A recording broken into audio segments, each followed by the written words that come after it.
Membro Parlamento Nacional preocupa o Serviço Instituto Nacional de Defesa do Direito Labarik, tamba volume labarik faansasan e railaran continua aumenta. Representante povo e uma fucum Parlamento Nacional preocupa tebe so volume labarik sira nebe faansasan e dili larang no cada tinang aumenta. Deputada bancada CNRT Cedelizia Faria dos Santos Sateteng, atividade nebe labarik sira halo e estrada nini foi impacto basira no futuro.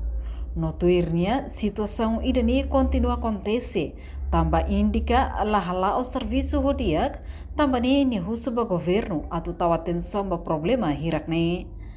Durante tempo Natal, o kinan fogo kita hari labarik siram barak mentak fa ay huang nebe malakang-lakang ni estrada ne barak nos den excelência vice-ministro.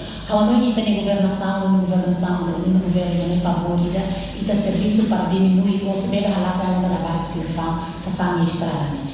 How preocupa tetes. Nebe sebeda kari linhas ministeriais sira o Ministério Solidariedade Social makfoti de responsabilidade ba nena.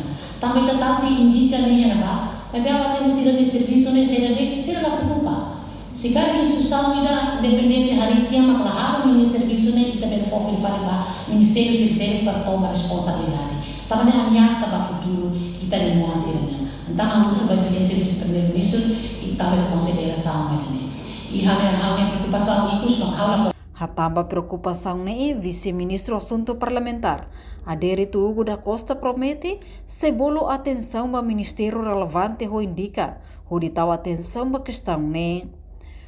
Interessado lo satu bolo indica mos ministério relevante para dari questão ne para quando kare tendência ni aumenta o número participação e labares ni então necessita órgão competente ini atenção.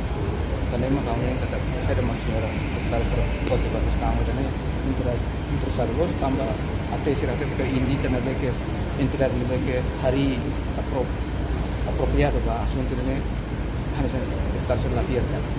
Então, nem interessado los de ao espera ou não dia tetap de que o bolo indica mas Ministério Social ou de hari asunto. No ia Constituição RDT artigo sanulu resingwalu nebe kulia konaba proteção ba labarik ia a linha ida dehang labarik sira ia direito ba proteção especial husi família comunidade no estado liu hasoro halok sira hanesang latau matang discriminação violência pressão abuso sexual inclui exploração.